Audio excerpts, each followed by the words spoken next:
Con un caluroso saludo al pueblo mexicano, a continuación damos paso a las palabras del señor presidente de los Estados Unidos mexicanos, Andrés Manuel López Obrador.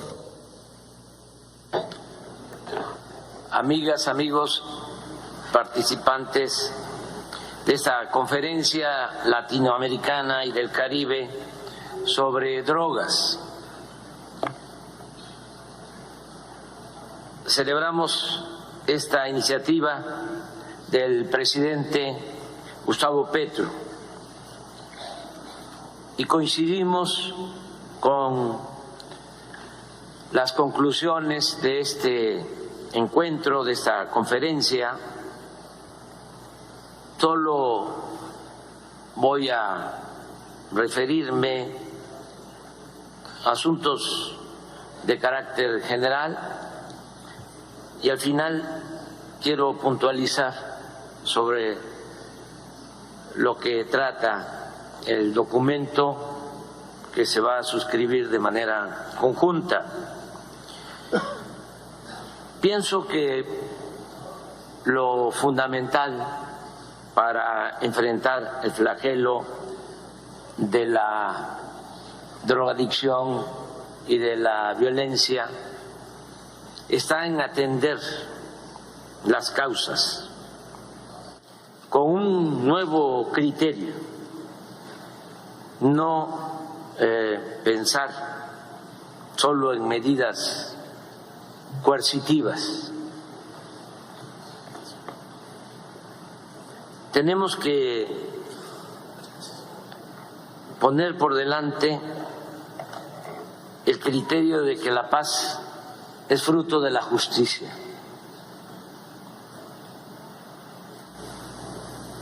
Tenemos que luchar primero contra la pobreza, contra la desigualdad,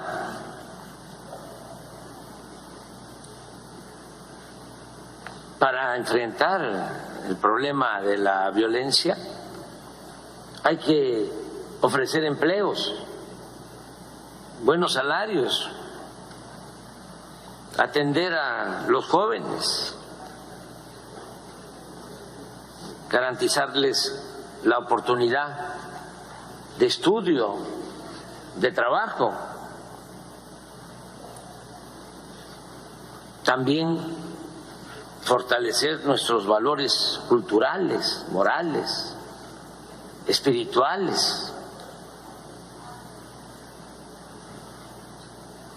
Tenemos que utilizar toda la reserva de valores que hemos heredado de las grandes civilizaciones que florecieron en nuestra América. Eso está ahí. Por esas culturas nos hemos salvado ante pandemias y terremotos e inundaciones y malos gobiernos y corrupción y otras calamidades. ¿Qué es lo que nos saca siempre adelante? Nuestras culturas, nuestro pasado, nuestras grandes civilizaciones. Con todo respeto, esto no viene de hace 500 años y no nos trajeron la civilización. Ya en todos nuestros pueblos habían florecido grandes culturas con mucho desarrollo en todos los campos de la vida pública. Entonces, fortalecer lo que somos, nuestra identidad, nuestra idiosincrasia. Imagínense la ventaja que tenemos de que nuestras familias son muy fraternas, muy unidas. Y esto viene de lejos. No es de que, como en otros pueblos, lo digo con todo respeto, los jóvenes llegan a la adolescencia y ya se tienen que ir de la casa. Aquí no es así, por eso hasta abusan y se quedan más de la cuenta. Pero son nuestras costumbres, nuestras tradiciones. ¿Qué hacen los jóvenes solos? ¿Qué no es importante el amor en la familia, el apapacho? Entonces, tenemos que fortalecer eso. Y también contrarrestar el consumismo, el modelo materialista, el lujo barato, entender que la felicidad verdadera es estar bien con uno mismo, estar bien con nuestra conciencia y estar bien con el prójimo.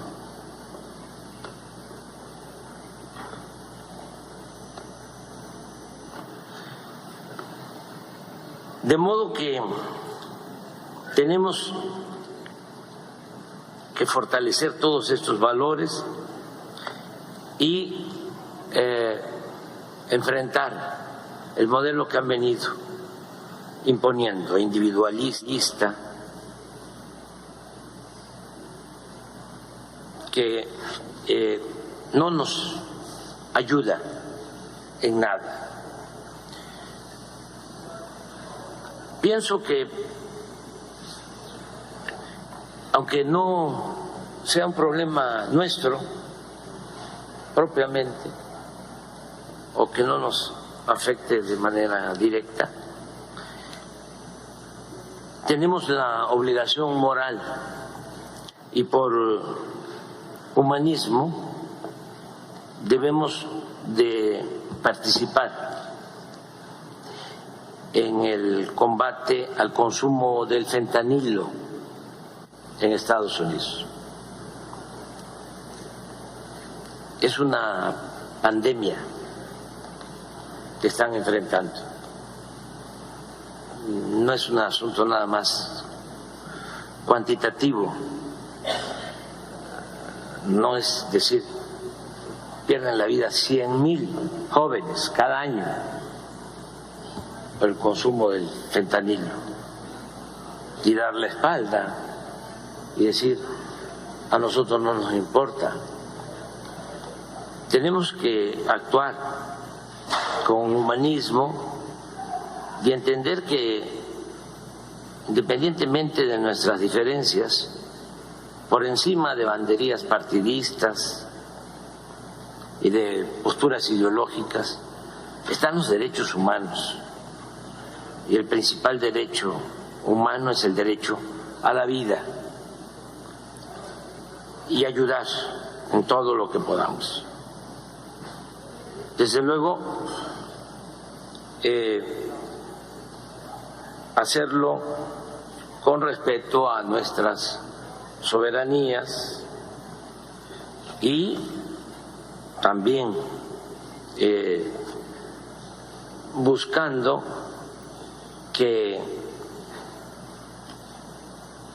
se procure atender ese problema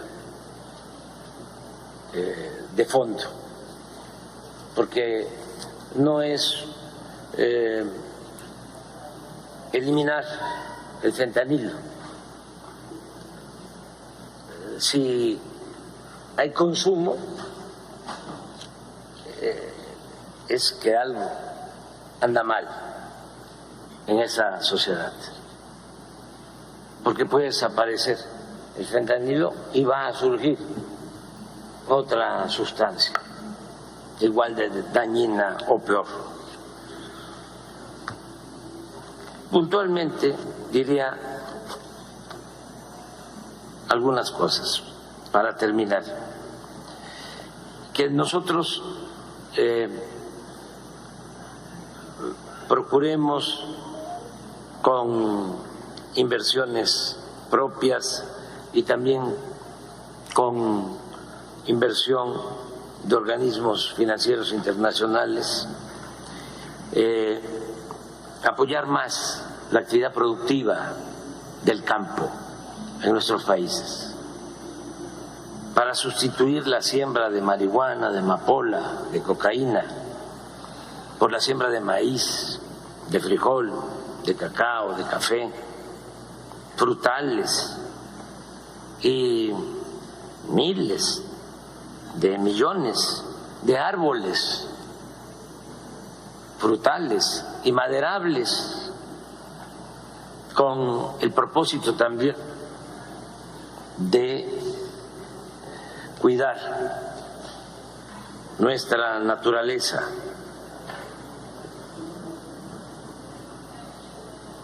Nosotros tenemos en México un programa que se llama Sembrando Vida. Estamos apoyando de manera directa con empleo permanente a 440,000 productores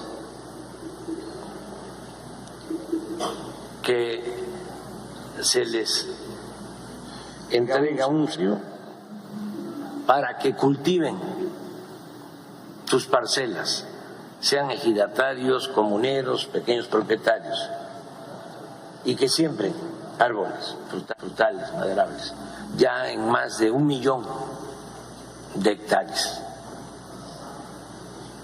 Esto podría hacerse para recuperar la selva tropical y como un plan de reforestación. Significa también dar empleo, ocupación. Lo segundo, no permitir nunca más el saqueo de los recursos naturales de nuestros países.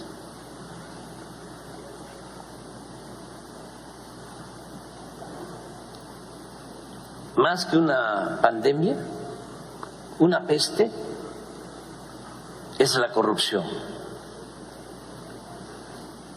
Y hay que desterrarla. En el caso nuestro, nada ha dañado más a México que la deshonestidad de sus gobernantes y de la oligarquía. Promover el desarrollo con bienestar. Nosotros decimos, por el bien de todos, primero los pobres. Hay que atender a todos, hay que escuchar a todos, hay que respetar a todos, pero hay que darle preferencia a los pobres, a los más necesitados. 4, evitar la desintegración familiar. La familia es la institución de seguridad social más importante que tenemos. En la izquierda hemos cometido el error de dejar el tema de la familia a la derecha, al conservadurismo, y nosotros nos ocupamos de lo comunitario, de lo colectivo, de lo social. No, tenemos que comenzar todas nuestras acciones pensando en una sociedad mejor desde las familias.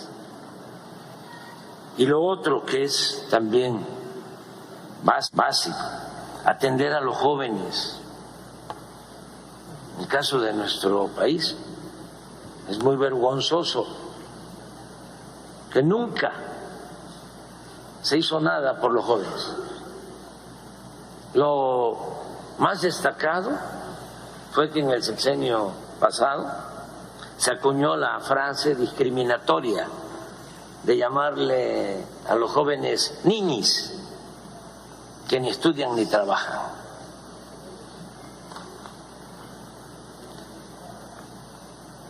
Ahora es distinto. Ahora se está atendiendo a los jóvenes. Solo un programa, Jóvenes Construyendo el Futuro, está atendiendo a 2.600.000 jóvenes. Los que ya no tienen opciones de estudio, de trabajo, se les contrata y trabajan como aprendices en empresas, en talleres, en el campo. Y es tan importante el programa que el 65% de los que reciben esta formación se quedan a trabajar ya de manera permanente, los contratan en las mismas empresas. ¿Qué hacemos con esto también? Es quitarles el semillero a las bandas de la delincuencia, que no enganchen a los jóvenes, que los jóvenes tengan opciones, tengan alternativas, de modo que esto debe tomarse en cuenta. Ya dije y repito, hacer ver por todos los medios que solamente lo barato se compra con el dinero, como diría el poeta, y que solo siendo buenos podemos ser felices.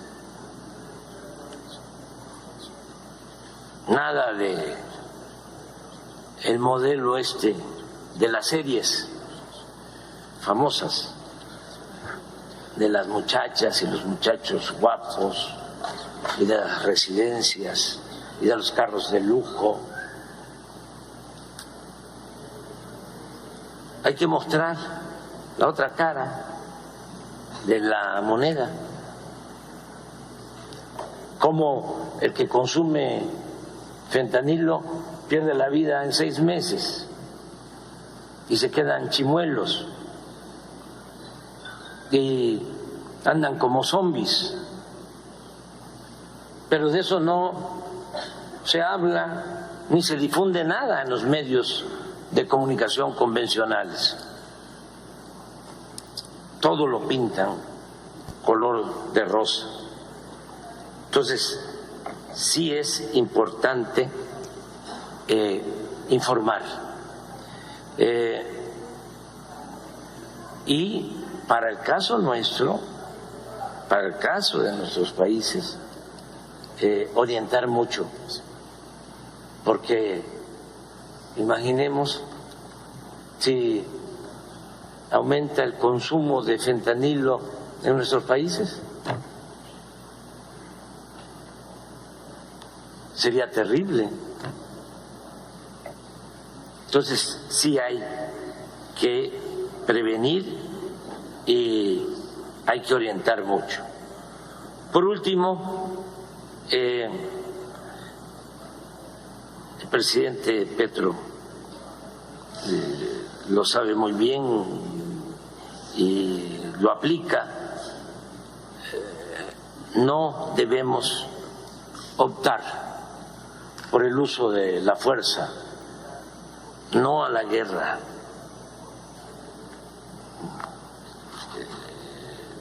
Yo celebro estar aquí en Colombia. La verdad que escribí un texto para leerlo, pero lo voy a hacer después en una rueda de prensa. Estuvimos platicando, presidente Petro. Es nuestro hermano, nuestro compañero. el presidente Petro y fue una bendición para Colombia el tener a este presidente.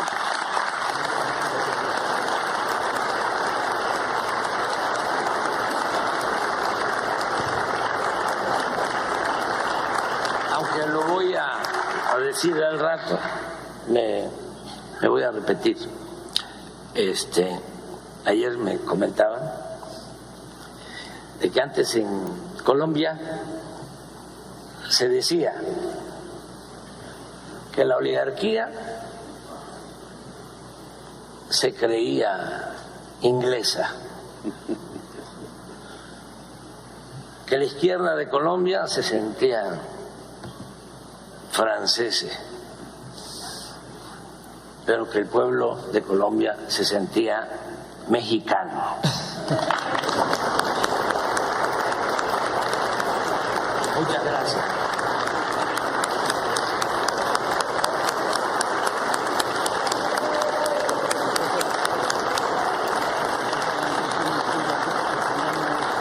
Muchas gracias, señor presidente Andrés Manuel López Obrador. A continuación se dirige a ustedes el señor presidente de la República de Colombia, Gustavo Petro Urrego.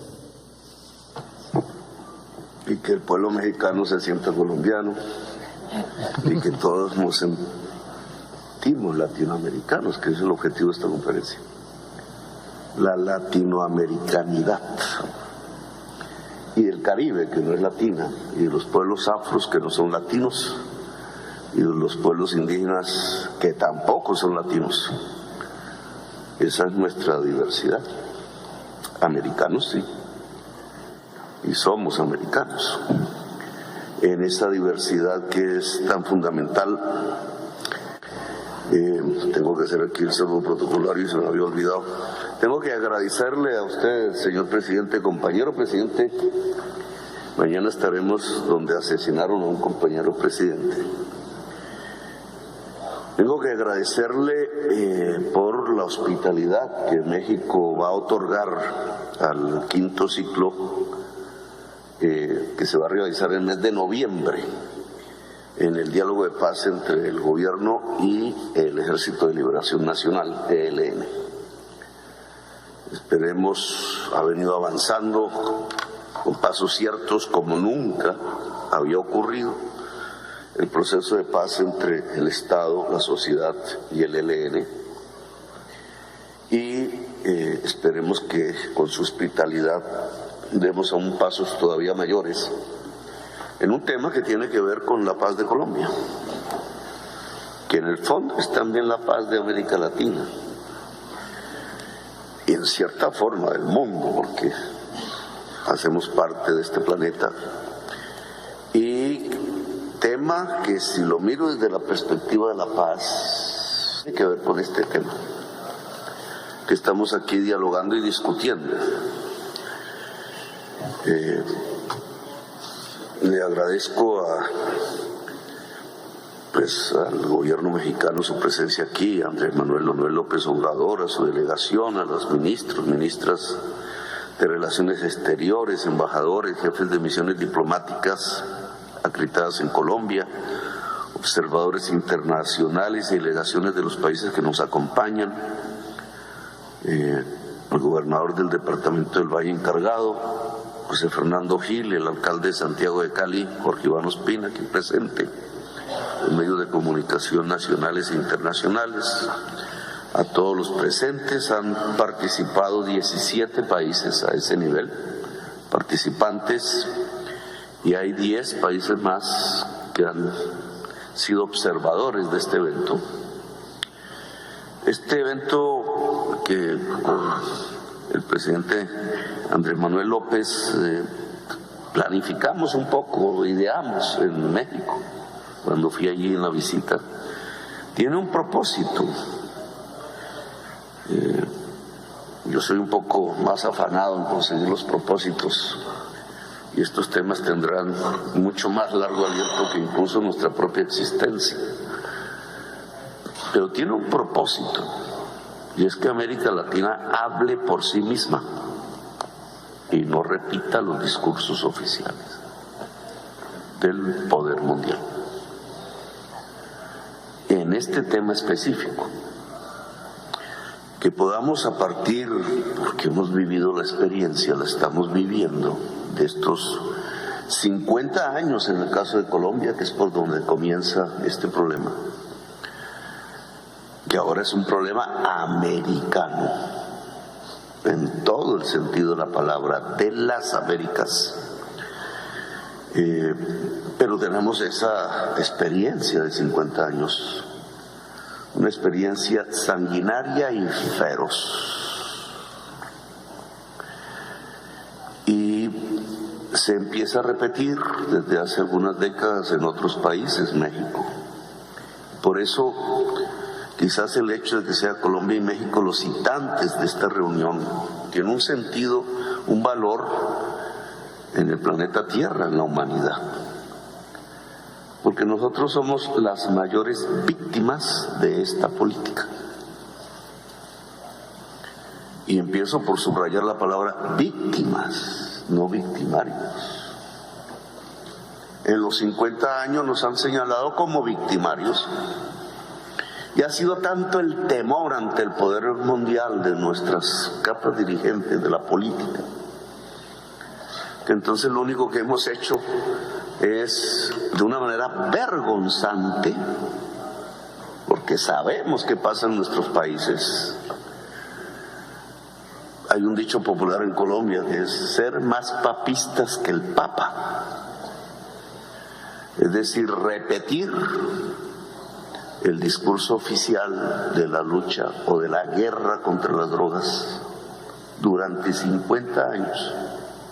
Repetirlo y repetirlo, porque creemos que si nos separamos una coma de él, que si decimos, oiga, esperen, ustedes no tienen razón, señores de la Unión Europea, o señores de Naciones Unidas, o señores del gobierno de los Estados Unidos, o señores del gobierno ruso, no tienen razón, entonces nosotros mismos no lo decimos, nos autocensuramos, porque le tenemos temor a que nos digan que es que estamos aliados con el narcotráfico. Claro, como aquí se produce la mayor parte de la marihuana y de la cocaína, que durante estos 50 años señalaron el curso fundamental en el tiempo de la llamada guerra contra las drogas.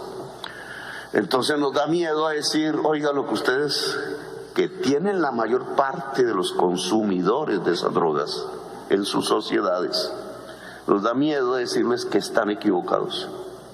Y repetimos un discurso oficial que, si fuese por simplemente las palabras, pues sería de pronto hasta inocuo, pero resulta que tiene unas consecuencias dramáticas en nuestras propias sociedades. Y que nuestro silencio en estos 50 años ha sido cómplice con un genocidio en nuestros países. Porque eso es lo que ha provocado la política oficial de guerra contra las drogas en nuestra América Latina. Un genocidio. Y nosotros somos dirigentes políticos y sociales, unos de derechas, otros de izquierdas, otros no saben qué son, otros buscando alternativas, otras, y movimientos que nacen en nuestra juventud y dinámicas. ¿Cuál es nuestra responsabilidad alrededor de este tema? Que cada vez más determina los destinos de nuestras sociedades, cada vez más. Antes pensábamos que era un problema de Colombia, nosotros encerrados, inundados de nuestra propia sangre, solos. Pero hoy no es así. Hoy precisamente la dinámica de la política llamada guerra contra las drogas, hecha en Estados Unidos hace 50 años, trasladada a la Unión Europea y por ahí a las Naciones Unidas, ha hecho víctima a todas las sociedades latinoamericanas de sus consecuencias, las mismas que había en Colombia, pero trasladadas ahora a Chile, a Argentina, a Uruguay, a Paraguay, a Brasil, a México, a Centroamérica toda, a Venezuela, a las islas del Caribe. Hay un país ya destruido hoy. No fue Colombia que resistió, es Haití. está destruido por este tipo de política. Todo, su Estado fallido, su sociedad inmersa en la autodestrucción. La sociedad que le gritó a todos nuestros países hace 2 siglos la palabra libertad. Qué paradoja, como si cerráramos el círculo. Allí donde por primera vez se habló de república, de libertad, de democracia, es donde está hoy, al final de esos 2 siglos de vida republicana de nuestra Latinoamérica, el final del ciclo, la autodestrucción. Eso no es una coincidencia, eso llama a una reflexión y a unas posiciones que tenemos que tomar sin miedo y sin temor. La política llamada guerra contra las drogas ha fracasado. No sirve. Si la continuamos, no vamos sino a sumar otro 1.000.000 de muertos en América Latina. Y vamos a tener más estados fallidos y vamos a tener quizás la muerte de la democracia en nuestro continente. Quizás. Y voy a tratar de explicarme. Porque es el inicio, yo sé, de un debate entre nosotros, pero que tiene que ser entre nosotros, por eso queremos una conferencia de presidentes de América Latina para continuar esta discusión en sus tonalidades, unas nosotros le llamamos godas, conservadoras, fundamentalistas, extremistas, otras científicas, otras progresistas, que ojalá se junten a las visiones científicas que deben ser los verdaderos faros de las decisiones de la política. Es la ciencia la que nos tiene que guiar. En esto no hay puntos finales, este es un debate, un proceso, unas experiencias en camino, pero hay que admitir las equivocaciones, si no, no salimos de la trampa, porque es una trampa. Veamos, yo soy economista, soy hombre de izquierda, fui insurgente, peleé en estas montañas. Progresista es mi electorado, no es la inmensa mayoría de la sociedad colombiana, es la mitad de la sociedad colombiana. Nunca una persona como yo había podido ganar las elecciones en este país. Este país es relativamente conservador. Pero me atrevo, aprovechando este espacio de la historia, al que tengo oportunidad de decir lo que pienso sobre esta materia. Soy economista y quisiera abordarlo un poco desde la profesión y desde el ABC que todo muchacho, muchacha que entra a estudiar economía aprende en el primer semestre, lo básico. No hay que ser un experto. Las drogas son un mercado, miren qué mercado, ¿no? Todos lo aceptamos aquí, es un mercado. Un mercado tiene una oferta y tiene una demanda. Dice el ABC de la economía que esa interacción genera algo que se llama el precio. ABC, nada nuevo bajo el mundo, consenso en el pensamiento económico. Entonces, ¿qué hacemos frente al mercado de las drogas? Tesis. Deberíamos reducir la demanda. Dice Juan B. Seix, padre de la economía, toda oferta crea su propia demanda o al revés. Toda demanda crea su propia oferta. ¿Cómo se reduce la demanda en un mercado? De primerazo alguien diría, pues, elevando el precio. Entre más elevado el precio, menos demanda hay. Esa es una tesis. Más o menos si se dan el café, se dan estos dulces, se dan las guayaberas que me regala el presidente, se da en los aretes, se da en las camisas, pantalones, en toda mercancía. ¿Cierto? Si se reduce la demanda, ojo, se reduce el precio. Si aumenta la oferta, se reduce el precio. ¿Estamos? Si aumenta la demanda, aumenta el precio, como el pan. Entonces, si nosotros reducimos la demanda de las personas que consumen estas sustancias, sin decir si es bueno o mala, sino si reducimos la demanda, ¿qué sucedería en el mercado de las drogas? Se cae el precio. Y si se cae el precio, ¿quién se enriquece?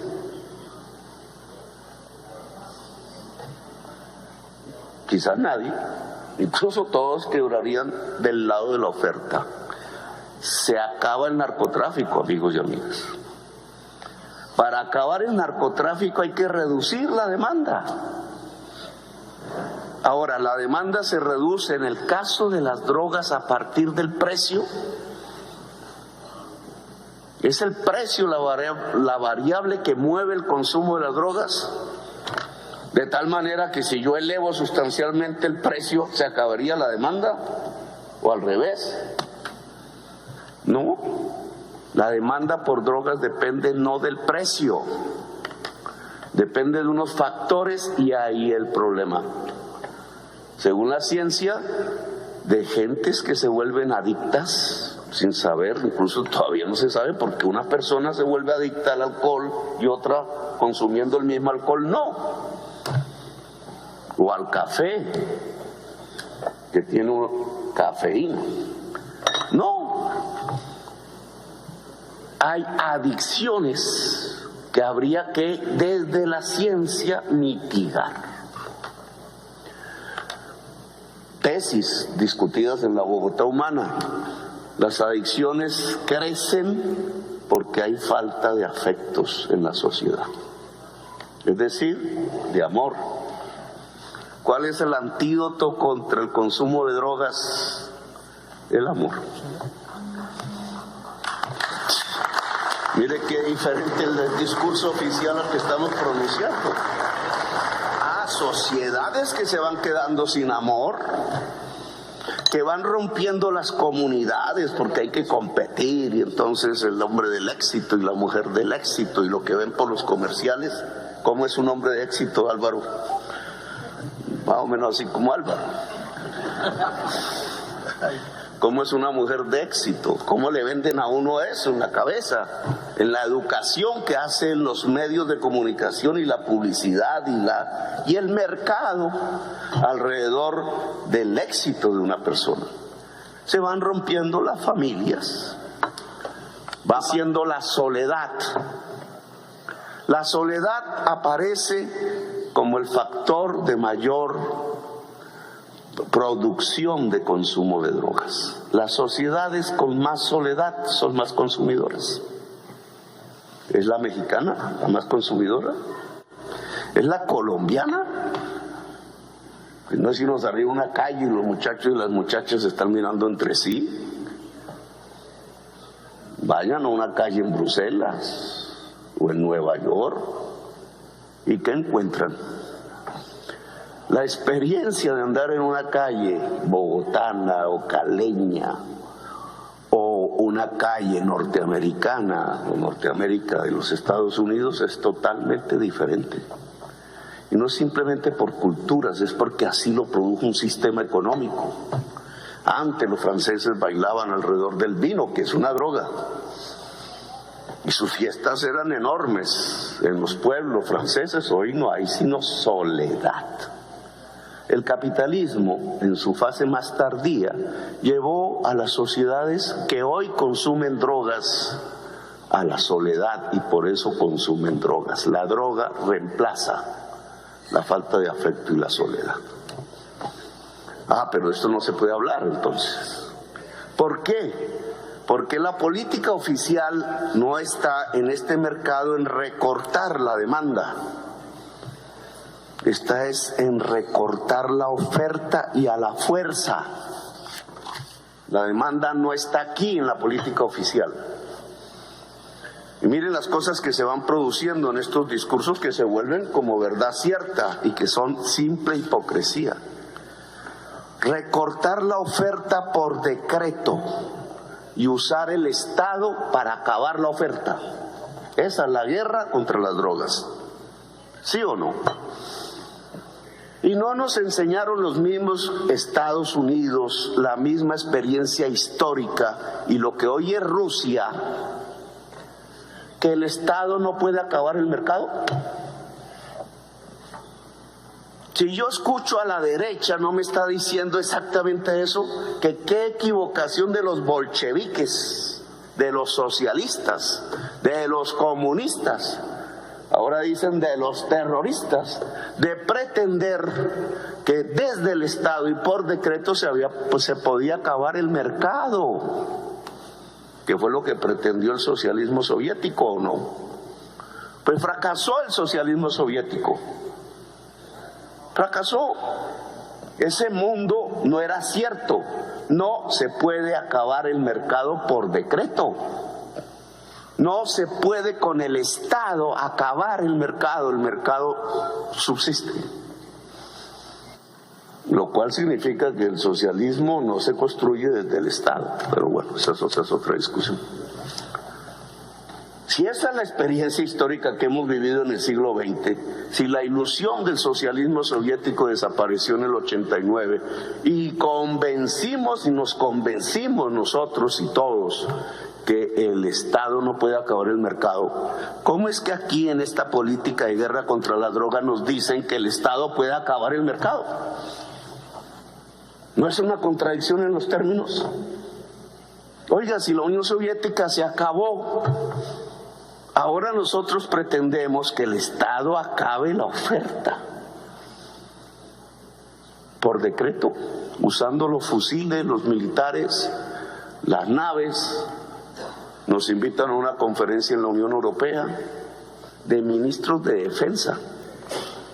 ¿No debería ser más bien de ministros de salud pública, me pregunto yo? ¿O es que el fentanilo lo van a acabar con fusiles? Apenas entre el fentanilo a la Unión Europea se produce exactamente lo mismo que en los Estados Unidos. 100,000 muertos jóvenes al año, 2 veces la guerra de Vietnam.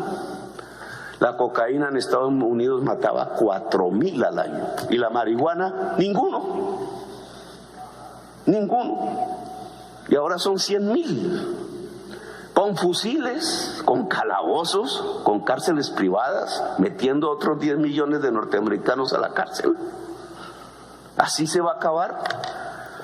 Pues esta guerra, pensada así, contra toda evidencia, ha fracasado.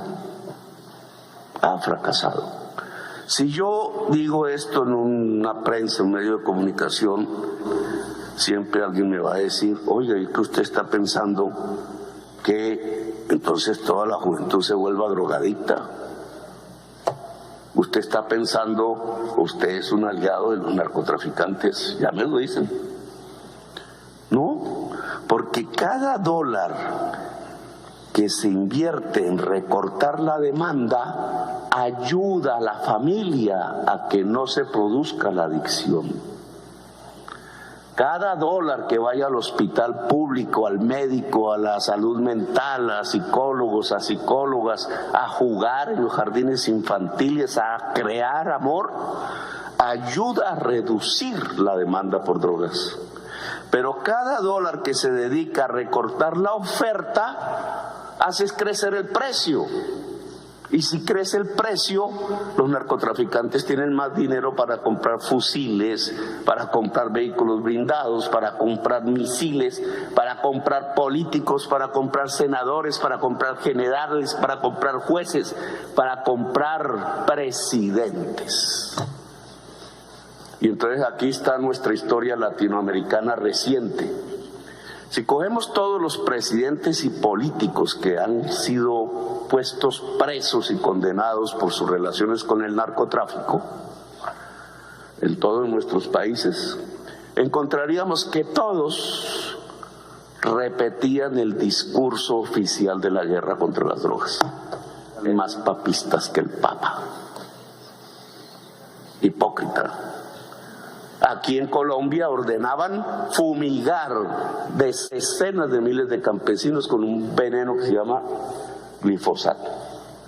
Sus bebés, sus perros, sus familias, sus cultivos de pancoger, todo.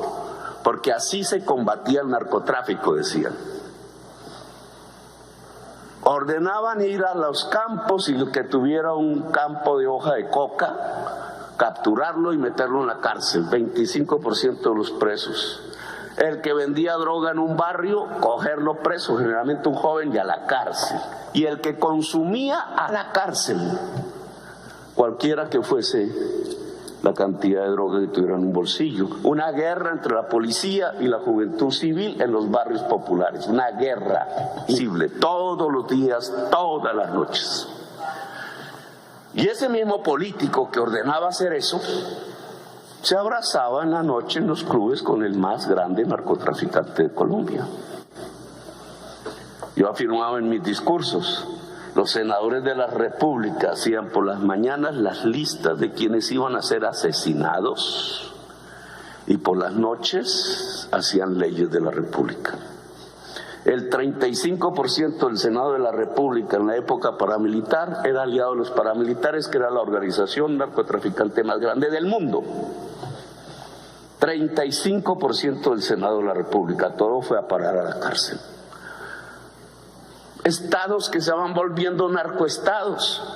Ese es el producto de la guerra contra las drogas. Claro, en Viena, en las convenciones, hablando con los norteamericanos, en Washington o allá en Bruselas, todos son antinarcotraficantes. Saludan al jefe de la política antidrogas de los Estados Unidos por la mañana, cogen el avión y después se abrazaban con Pablo Escobar en las noches con las niñas. Hipocresía. El efecto no es simplemente ese, la hipocresía de una política. El efecto es que murieron 1 millón de latinoamericanos en estos 50 años. 1 millón. Y allá en Estados Unidos cogieron 10 millones a las cárceles de negros y latinos, la mayoría.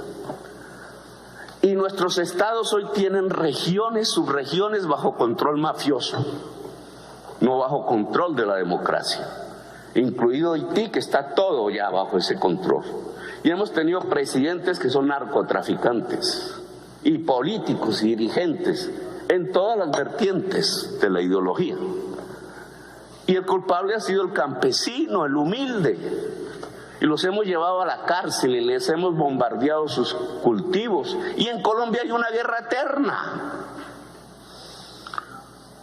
que se extiende, no que se quita de Colombia, sino que empieza a aparecer en sus formas, o que es el Comando Rojo en Brasil, o el Jalisco y el Sinaloa y no sé qué vainas. Ejércitos privados cada vez más fuertes con capacidad de derrotar o comprar estados. Y esa se ha vuelto América Latina, el país de los poetas y los escritores y de la belleza, como digo yo. Los países de la belleza se han vuelto eso. Ese es el resultado de una política desastrosa y equivocada, a la cual hay que ponerle punto final. Y es América Latina la que tiene que hablar y decidir, porque es la víctima. La víctima, no la victimaria. Y están engañados los de la Unión Europea y están engañados los centros de poder mundial, porque están escapándose de una discusión en donde el culpable es el campesino andino o de la selva amazónica, y no se cuestionan por qué en su sociedad tantos jóvenes consumen solitariamente drogas hasta matarse. Ese es el problema central. Como esa discusión lleva a un cuestionamiento del estilo de la sociedad, entonces América Latina tiene que ser la culpable porque no quieren asumir esa discusión. Miren, la guerra contra las drogas comenzó con la marihuana. Nixon y el movimiento hippie que le llenaba el mall de millones de jóvenes peleando contra la guerra en Vietnam.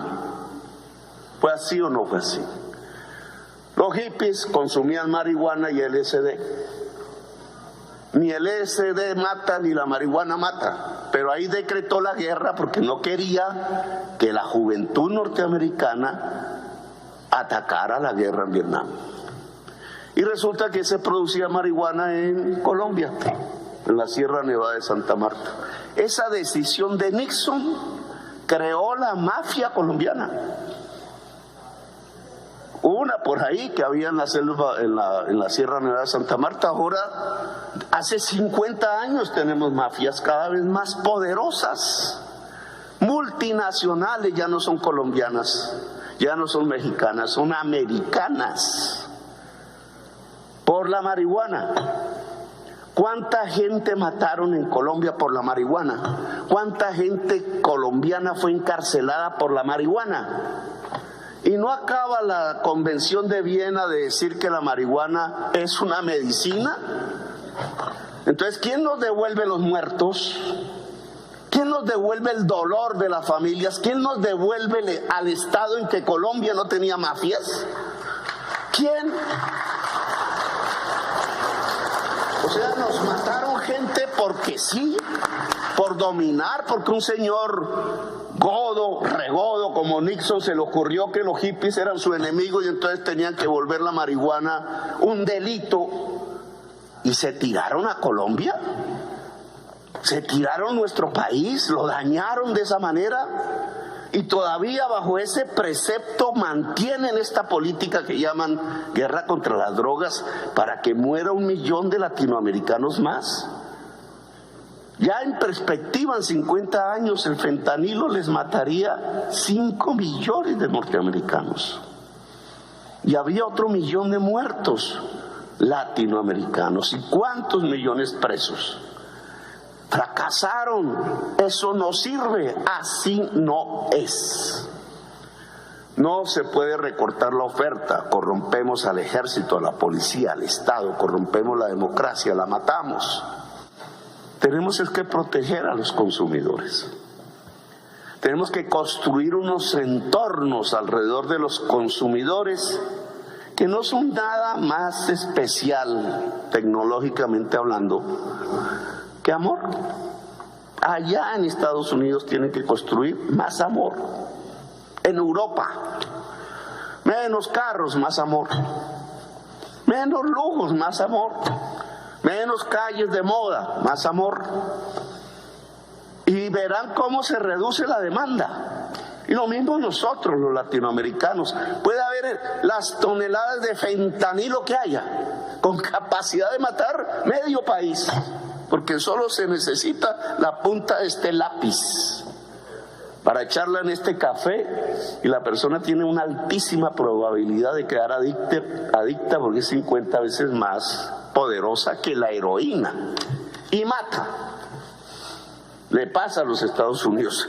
Pueden producir toneladas así en un día y tendríamos una pandemia peor que el COVID, peor que todo.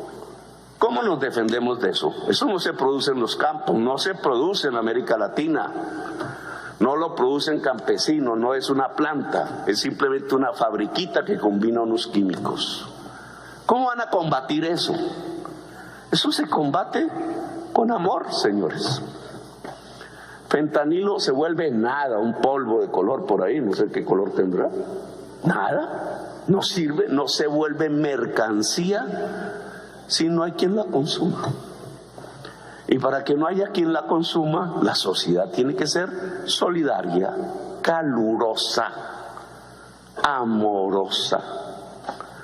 Eso no lo produce el capitalismo, pues cámbienlo. Si quieren realmente la vida, o regulen ese capitalismo para que haya espacios de amor y solidaridad en la sociedad. Pero no nos vengan a echar aquí la culpa y a producirnos otro 1 millón de muertos y acabar con América Latina, que además ya ni producimos el tal fentanilo. Esto va a cambiar y bastante. Los laboratorios de cocaína van a estar en España y en Bruselas, allá donde está la Unión Europea, allá hay laboratorios de cocaína, junto al Parlamento Europeo, en los grandes puertos europeos. Laboratorios de cocaína, no están aquí en Cali, se los están llevando, porque allá necesitan pureza para competir con el fentanilo. Se acabó, señores. Entonces, lo que yo le propongo, que me extiendo mucho, ese es mi problema. Adelante.